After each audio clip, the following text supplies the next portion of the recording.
Bismillahirrahmanirrahim. Assalamu alaikum dear students. I am Muhammad Ali from channel Friends Physics. Students, आज हम start करेंगे chapter number 18 electronics. इससे पहले मैं आपको एक लेक्चर डिलीवर कर चुका हूँ इलेक्ट्रिकल प्रॉपर्टीज़ ऑफ सॉलिड्स के नाम से, जिसमें मैंने आपको पूरी बेस समझाई है कि किस तरीके से कंडक्टर्स, इंसुलेटर्स और सेमीकंडक्टर्स को हम एक्सप्लेन करते हैं on the basis of energy band theory. कैसे बनते हैं बैंड्स, सिलिकॉन अपनी प्योर फॉर्म में कैसे एक्ट करता है, और फिर सिलिकॉन की जब हम डोपिंग करते हैं तो उसे हमें पी रीजन और एन रीजन मिलता है। तो इस लेक्चर से पहले अगर आपने वो लेक्चर नहीं सुना तो आई विल सजेस्ट कि आप वो लेक्चर सुने लाजमी, क्योंकि इसकी अंडरस्टैंडिंग बहुत ज़्यादा बेस करती है इससे previous lecture electrical properties of solids पर। आज हम स्टार्ट करेंगे chapter number 18 electronics. Electronics start करने से पहले आई विल रिक्वेस्ट कि आप इस चैनल को सब्सक्राइब कर लें और बेल आइकॉन प्रेस कर लें ताकि मेरे लेटेस्ट लेक्चर्स आप तक पहुंचते रहें। स्टूडेंट्स, इलेक्ट्रॉनिक्स में और इलेक्ट्रिसिटी में एक सबसे बड़ा डिफरेंस ये है कि इलेक्ट्रिसिटी जो आम आप चैप्टर 12 से लेकर चैप्टर 16 तक पढ़ते हैं, ये कोई huge amount of voltages and currents की साइंस है। यानी यहाँ पर ट्रांसफार्मर्स हैं, यहाँ पर रेजिस्टर्स हैं, इंडक्टर्स, कैपेसिटर्स तो खैर इलेक्ट्रॉनिक्स में भी होते हैं, लेकिन जो आम इलेक्ट्रिसिटी है वो यूँ कहने कि उसका जो मैग्नीट्यूड है, उसके जो वैल्यूज़ हैं वो हायर वैल्यूज़ हैं, हंड्रेड्स में हैं, टेंस ऑफ थाउजेंड्स में हैं। इलेक्ट्रॉनिक्स में जो करंट्स की वैल्यूज़ या वोल्टेजेस की वैल्यूज़ हैं वो सम वोल्ट्स, और करंट जो है वो मिली एम्पेयर, माइक्रो एम्पेयर, इस रेंज में एग्जिस्ट करते हैं। फिर इसके अंदर कुछ स्पेशल किस्म की डिवाइसेस यूज़ होती हैं, जैसे डायोड्स हैं, ट्रांजिस्टर्स हैं, लॉजिक गेट्स हैं, एटसेट्रा। सो हम इसको डिफाइन करते हैं, the branch that is concerned with the design using transistors and microchips is called electronics. हम इस ब्रांच को the study of controlled currents का भी नाम दे सकते हैं। इसमें डायोड्स हैं, ट्रांजिस्टर्स हैं, लॉजिक गेट्स हैं, ये सब चीज़ें जो है वो इसमें हम स्टडी कर सकते हैं।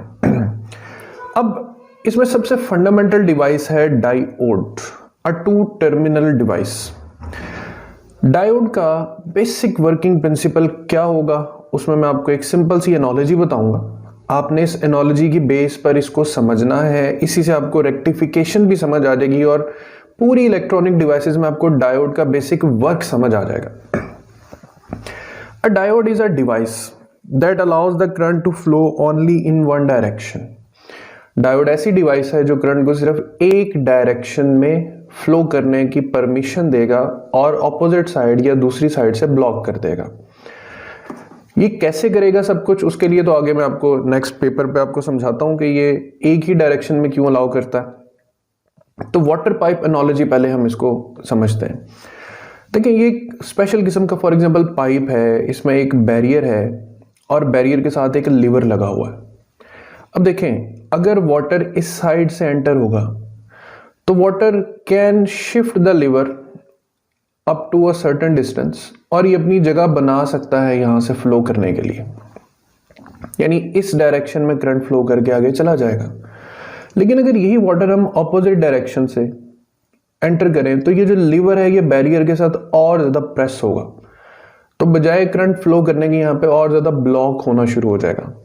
सो डायोड्स भी बिल्कुल इसी तरह की एक डिवाइसेस हैं। अब ये काम कैसे करेंगी उसके मैं आगे एक्सप्लेन करता हूँ कि अगर एक डायरेक्शन में करंट फ्लो करता रहे तो they will allow it. Current अपनी डायरेक्शन चेंज करेगा तो ये उसको ब्लॉक कर देंगे। तो water pipe can open the barrier, ठीक है, water can not open the barrier.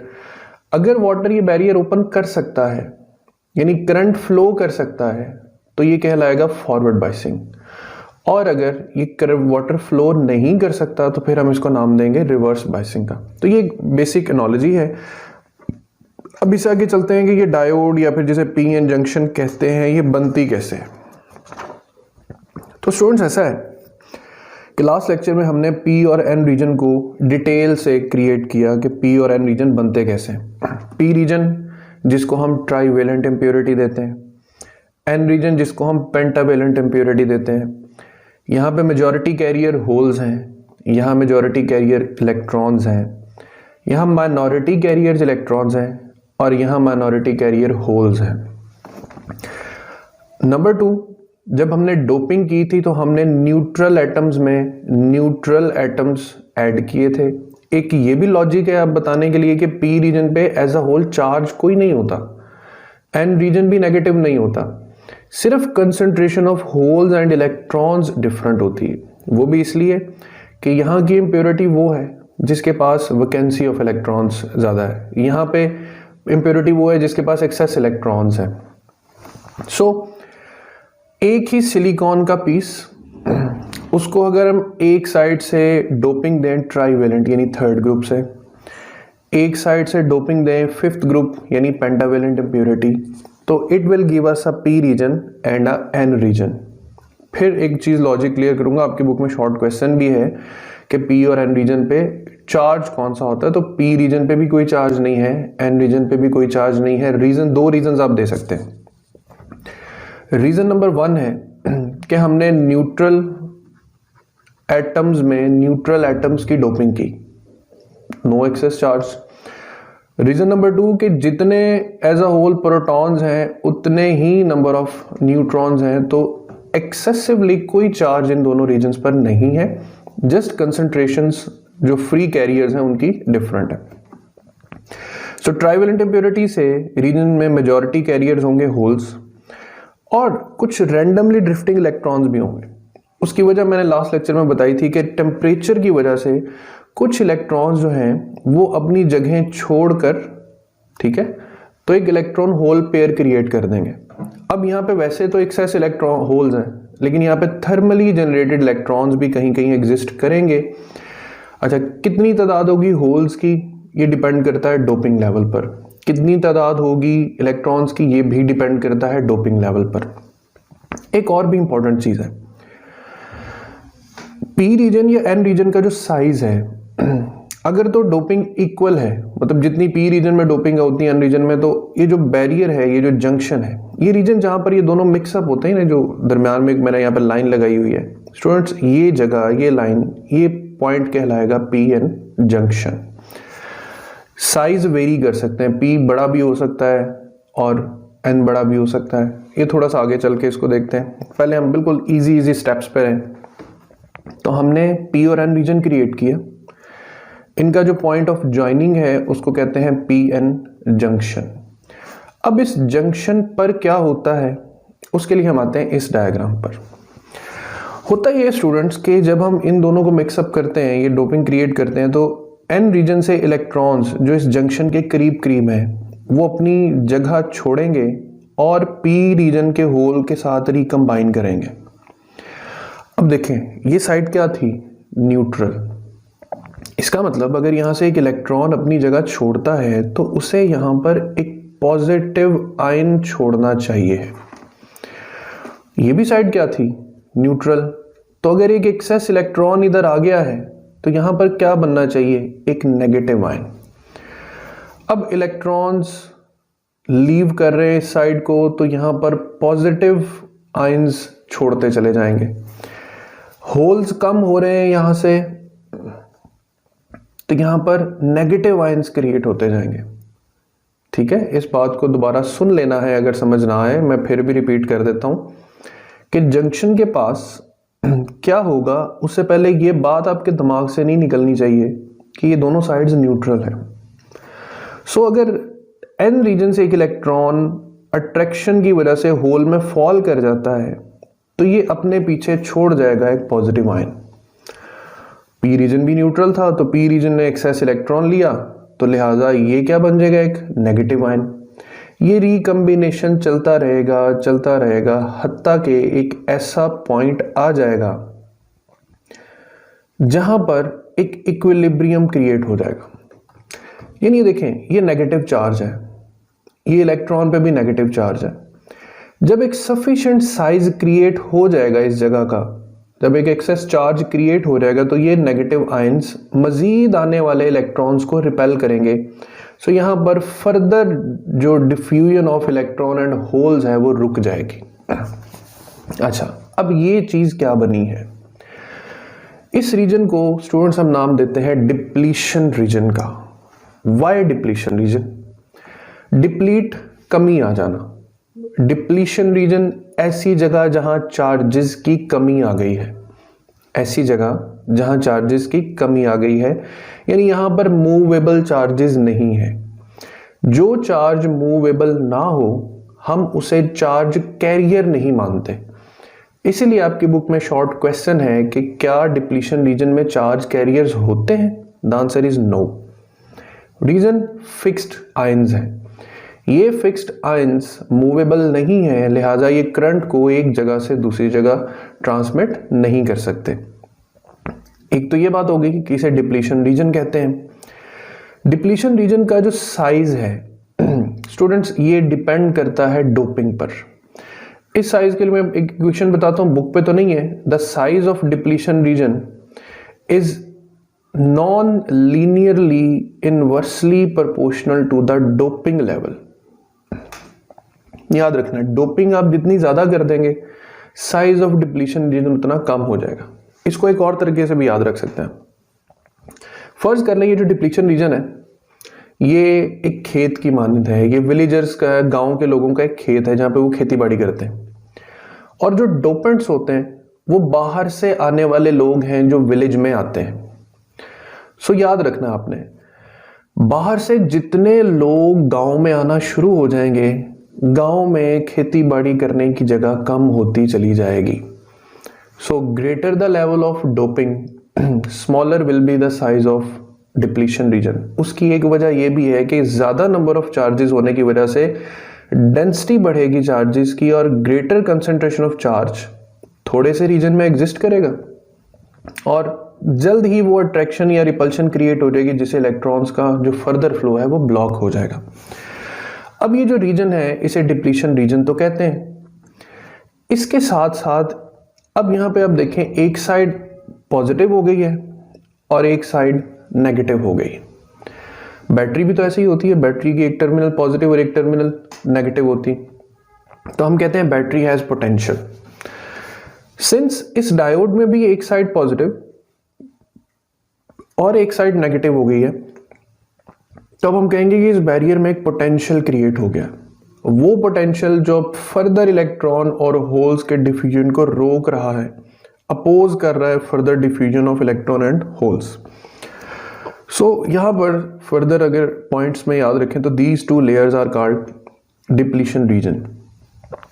No charge carriers are present, electrons and holes, ठीक है, due to diffusion across the junction. ये बनता क्यों है? इलेक्ट्रॉन और होल्स जो है वो डिफ्यूजन करते हैं अक्रॉस द जंक्शन, तो उससे ये डिप्लीशन रीजन बन जाता है।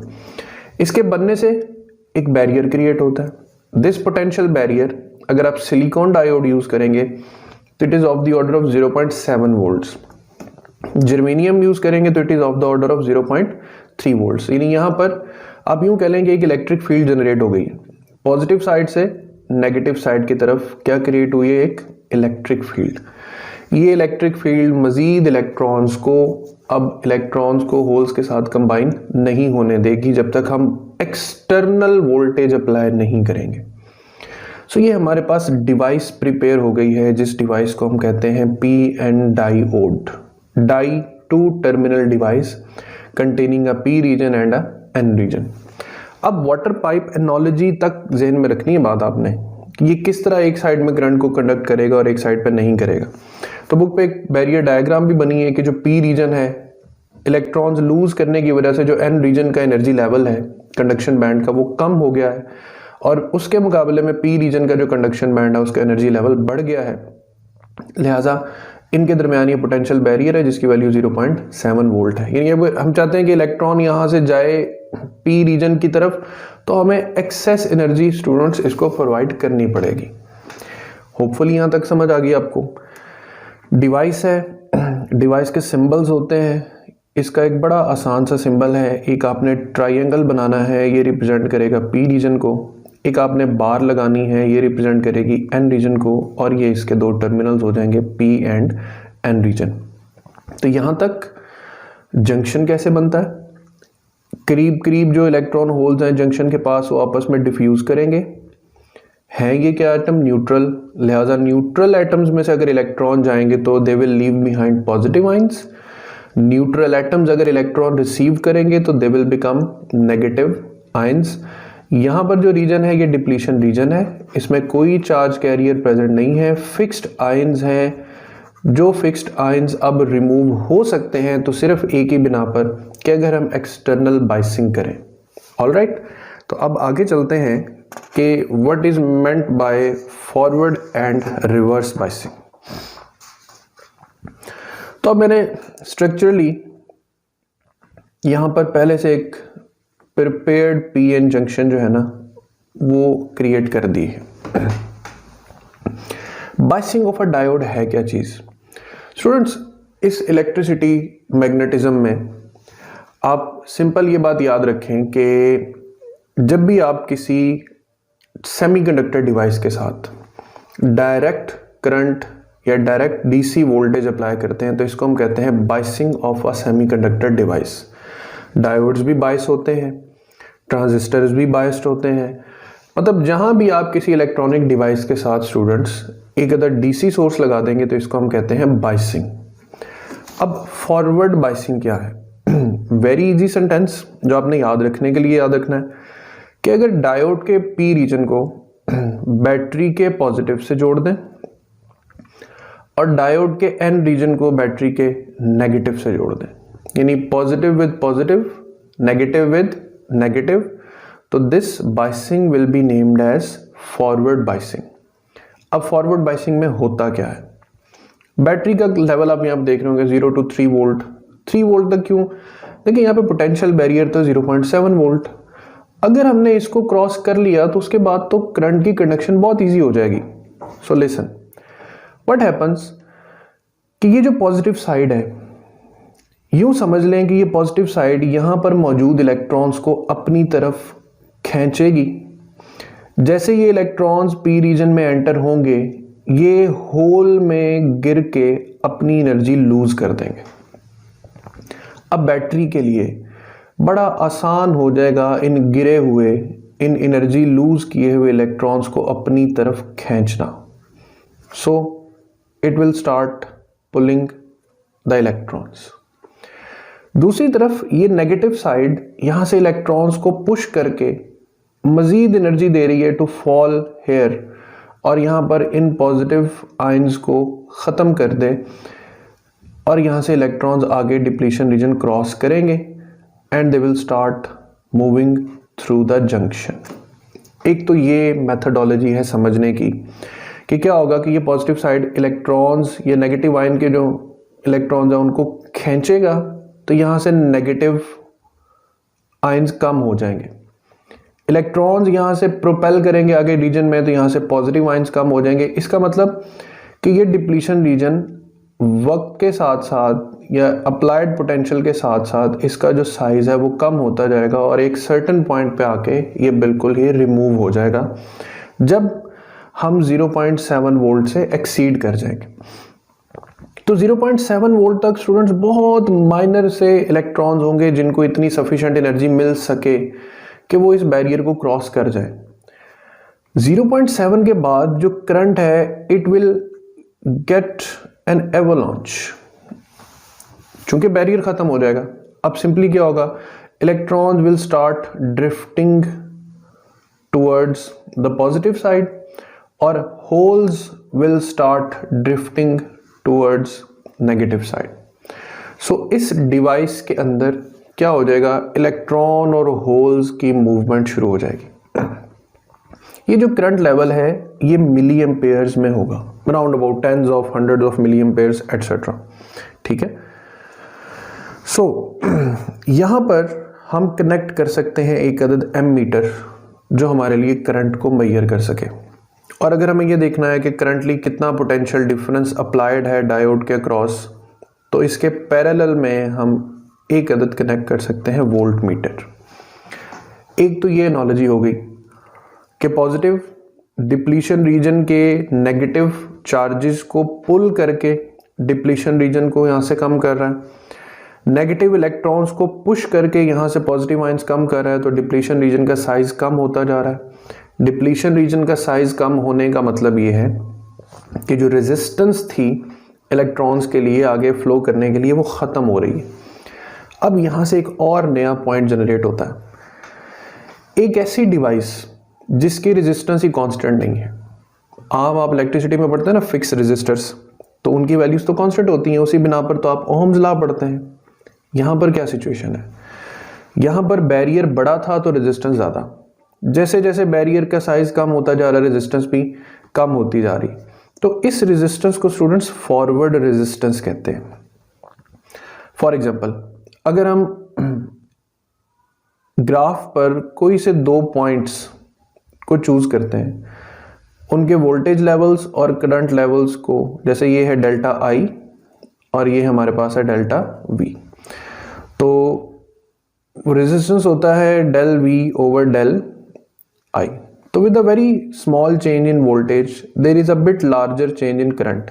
अच्छा, अगर यही 2 पॉइंट्स हम थोड़ा और फर्दर लें तो आप गौर करेंगे कि वोल्टेज का डिफरेंस कम है लेकिन करंट का डिफरेंस ज़्यादा है। आप यूँ कह सकते हैं कि सेम अमाउंट ऑफ वोल्टेज के लिए जो करंट की वैल्यू वो बढ़ती चली जा रही है। सो ये जो रेजिस्टेंस है जिसे फॉरवर्ड रेजिस्टेंस कहते हैं, it is not a fixed resistance, it is simply called the dynamic resistance. अब यहीं से एक बात और समझ लें, वो डिवाइसेस जिसमें रेजिस्टेंसेस कांस्टेंट होती हैं वहां पे ओम्स लॉ भी ओबे होता है और स्ट्रेट लाइन प्रोपोर्शनलिटी बनती है। लेकिन वो डिवाइसेस जहां पे रेजिस्टेंस कांस्टेंट नहीं होती, वो डिवाइसेस ओम्स लॉ को भी ओबे नहीं करती। तो आप चैप्टर 13 में भी पढ़ते हैं कि सेमीकंडक्टर का डिवाइस का ग्राफ वहां पे गिवन है कि these are non ohmic devices because their resistances are not fixed. So देखिए, कंडक्शन हो रही है, बाइसिंग कौन सी है, फॉरवर्ड। डिप्लीशन रीजन का साइज क्या हो रहा है, कम हो रहा है बाय द अप्लाइड वोल्टेज। एक तो मैंने आपको ये नॉलेज बताई, एक और भी अगर आप जो खासकर अगर कोई टीचर सुन रहा हो इस लेक्चर को, तो आप बच्चों को यूं भी एक्सप्लेन कर सकते हैं कि देखिए, जब ये रीजन था, इस रीजन की ये साइड पॉजिटिव और ये साइड नेगेटिव थी डिप्लीशन रीजन की। सो एक इलेक्ट्रिक फील्ड बनी हुई थी पॉजिटिव से नेगेटिव की तरफ। जब हमने बैटरी अप्लाई की तो ये है बैटरी का पॉजिटिव और ये है बैटरी का नेगेटिव, तो बैटरी की इलेक्ट्रिक फील्ड उसे ऑपोजिट डायरेक्शन में। अब दोनों इलेक्ट्रिक फील्ड्स एक दूसरे के ऑपोजिट डायरेक्शन में हैं, तो अगर आप इस इलेक्ट्रिक फील्ड की स्ट्रेंथ को इंक्रीज करेंगे तो उसके मुकाबले में इस इलेक्ट्रिक फील्ड की स्ट्रेंथ कम होती जाएगी। यानी when you will increase the external potential difference, the size and the resistance of the depletion region will keep on decreasing और इस डिवाइस से जो करंट है वो फ्लो करना शुरू कर जाएगा।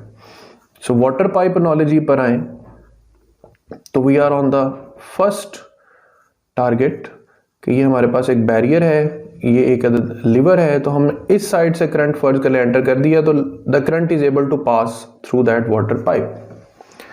ये इसका ग्राफ बनेगा, ठीक है। ये 0.7 वोल्ट तक बहुत माइनर करंट होगा due to a very sufficient amount of energy. अब आते हैं इसके बिल्कुल ऑपोजिट चीज रिवर्स बायसिंग पर।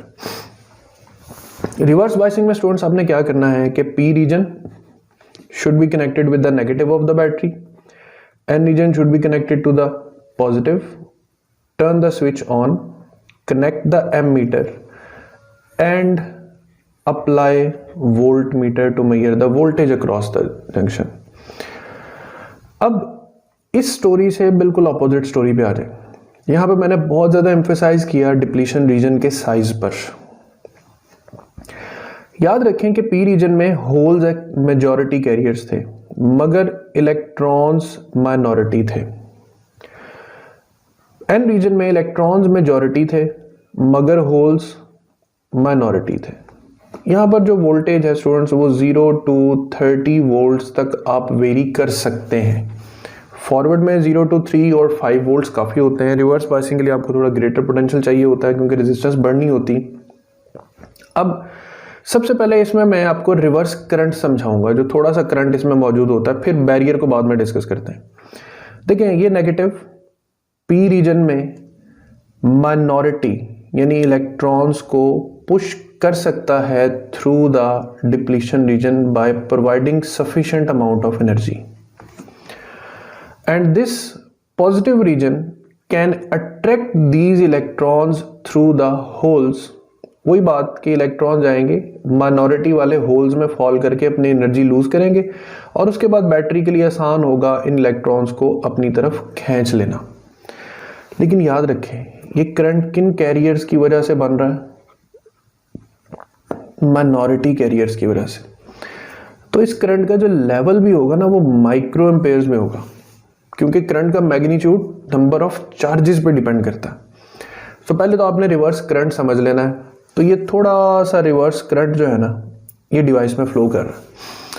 अब चूंकि concentration of minority carriers constant है, लिहाजा आप वोल्टेज बढ़ाते भी जाएंगे तो जो रिवर्स करंट है उसकी वैल्यू पे कोई फर्क नहीं पड़ेगा।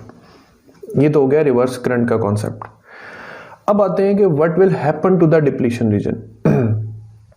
ये जो नेगेटिव साइड है ये मजीद इलेक्ट्रॉन्स भेजकर मजीद नेगेटिव आयंस बनाना शुरू कर देगी।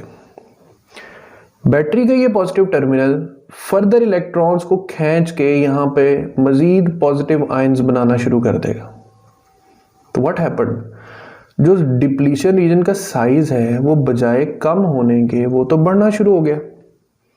अब ये बढ़ता चला जाएगा तो ये हमारे लिए तो और ज़्यादा डैमेजिंग कंडीशन है कि करंट के लिए फ्लो करना उतना ही मुश्किल होता चला जाएगा। सो एक एनालॉजी कि डिप्लीशन रीजन का साइज बढ़ेगा क्यों? Negative will give further electrons to make negative ions और इस रीजन को मजीद चार्ज फ्री कर देगा। Positive will pull the electrons और इस वजह पे इस रीजन में मजीद पॉजिटिव आयंस क्रिएट करेगा और डिप्लीशन रीजन का साइज बढ़ना शुरू हो जाएगा, यानी रेजिस्टेंस जो है वो बढ़ना शुरू हो जाएगी। अब दूसरी एनालॉजी कि आप इलेक्ट्रिक फील्ड के मीनिंग्स में कैसे समझा सकते हैं। डिप्लीशन रीजन की इलेक्ट्रिक फील्ड थी इस डायरेक्शन में पॉजिटिव टू नेगेटिव, और इस बार जो इलेक्ट्रिक फील्ड है उसकी भी डायरेक्शन उसी रीजन में, उसी डायरेक्शन में। इसका मतलब है कि एक्सटर्नल बैटरी अब डिप्लीशन रीजन को अपोज करने की बजाय इसके साइज को सपोर्ट कर रही है, तो size of depletion reason will increase. अच्छा, अब अगर आप वोल्टेज बढ़ाते चले जाएंगे डिप्लीशन रीजन का साइज भी बढ़ता चला जाएगा, लेकिन उसके बाद एक पॉइंट आएगा जिसे ब्रेक डाउन पॉइंट कहते हैं। अब ब्रेक डाउन पॉइंट पे ये होगा कि due to very high voltage जो इलेक्ट्रॉन्स और होल्स की जो ड्रिफ्टिंग है, ठीक है, वो इतना स्पीड अप होगी कि ये डिवाइस जो है वो हीट अप होना शुरू हो जाएगी और हीट अप होने की वजह से ये डिवाइस सिंपली क्या हो जाएगी, डैमेज हो जाएगी। तो एक ब्रेक डाउन करंट क्रिएट होगा। उस करंट की वैल्यू स्टिल याद रखें माइक्रो एम्पेयर्स में ही रहेगी। तो फॉरवर्ड बायसिंग में जो करंट्स हैं वो of the order of milli amperes होते हैं। रिवर्स बायसिंग में जो करंट हैं वो ऑर्डर्स ऑफ माइक्रो एम्पेयर्स होते हैं। अब देखें डिप्लीशन रीजन का साइज बढ़ने की वजह से करंट की कंडक्शन ब्लॉक हो रही। माइक्रो एम्पेयर का करंट ऐसा करंट है कि विच simply can be ignored. So water pipe analogy पे देखें कि जब हमने ऑपोजिट वे में करंट को फ्लो करवाना चाहा तो लीवर बजाय ओपन होने के और टाइटली क्या हो गया, क्लोज हो गया। सो जनरली समराइज करें अगर हम दोनों कैटेगरीज को कि what happens to the P region and what happens to the N region during forward and reverse bias, तो फॉरवर्ड बायसिंग में स्टूडेंट्स क्या करना है, ये टेबल आपने बना लेना अपने पास है, इसका स्क्रीनशॉट ले लें कि बायसिंग कौन सी है, डायग्राम क्या है, वोल्टेज लेवल, करंट किस वजह से फ्लो करेगा, बैरियर का साइज पे क्या इफेक्ट पड़ेगा, और एक इंपॉर्टेंट फर्दर चीज मैं बता देता हूँ कि टेम्परेचर का क्या इफेक्ट पड़ेगा। तो बायसिंग पे देखें तो फॉरवर्ड बायसिंग की diagram positive to positive, negative to negative, voltage level 0 to 3 और 0 to 5 इनफ है। करंट किस वजह से होता है, फॉरवर्ड बायसिंग में जो मेजर करंट है वो मेजॉरिटी कैरियर्स की वजह से है, और ये है फॉरवर्ड रेजिस्टेंस जिसे डायनामिक रेजिस्टेंस भी कहते हैं। बैरियर साइज आपने देखा कि it will decrease with the increase in voltage. Temperature का इफेक्ट मैंने पहले नहीं बताया, लेकिन आसान सा है। देखें, पिछले लेक्चर आप सुनेंगे तो उसमें आपको मिलेगा कि थर्मल एनर्जी की वजह से मज़ीद इलेक्ट्रॉन होल पेयर्स बन सकते हैं। लिहाजा अगर मज़ीद इलेक्ट्रॉन होल पेयर्स बनेंगे तो ये तो हमारा फ़ायदा है कि हमें मज़ीद चार्ज कैरियर मिल जाएंगे कंडक्शन के लिए। तो forward current will increase with the increase in temperature. Similarly what's reverse biasing? Positive connected to negative and negative connected to positive, it will give us the reverse biasing. अच्छा, इसका voltage 0 to 30 volt तक होना चाहिए। इसमें conduction की असर वजह minority carriers हैं, इसे रिवर्स रेजिस्टेंस भी कह सकते हैं हम। ठीक है, ये भी डायनामिक रेजिस्टेंस है, चेंज होती है, इंक्रीज होती है, ये डिक्रीज होती है और ये इंक्रीज होती है। बैरियर का साइज वोल्टेज बढ़ने से बढ़ता है और इफेक्ट ऑफ टेम्परेचर दोनों भी याद रखना सेम है। यहाँ पर भी ऑब्वियसली रिवर्स बायसिंग है तो पीएन जंक्शन ही, तो टेम्परेचर की वजह से मजीद चार्ज कैरियर्स क्रिएट हो सकते हैं और जो रिवर्स करंट है वो भी इंक्रीज कर सकता है। अब यहाँ पे मैं आपको एक छोटा सा पॉइंट समझा दूँ डायोड के हवाले से बच्चों, जो आपने याद रखना है कि जो एक डायोड है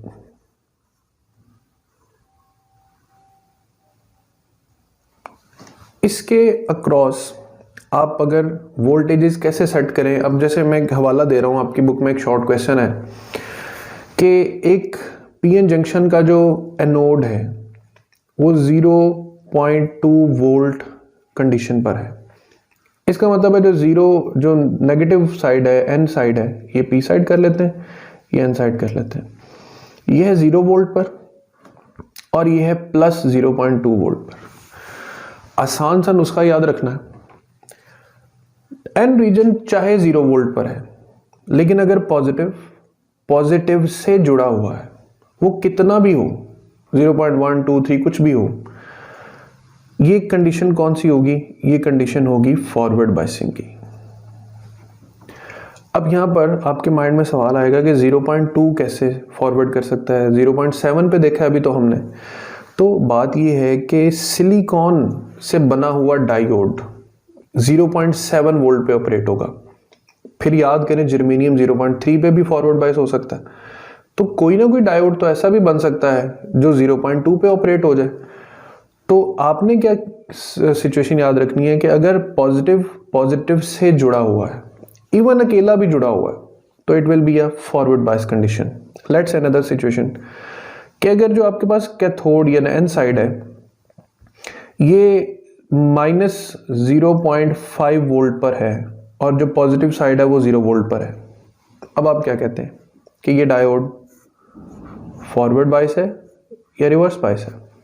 तो अगेन, अगर नेगेटिव से जुड़ा हुआ है तो the condition is again forward biasing. Take another situation,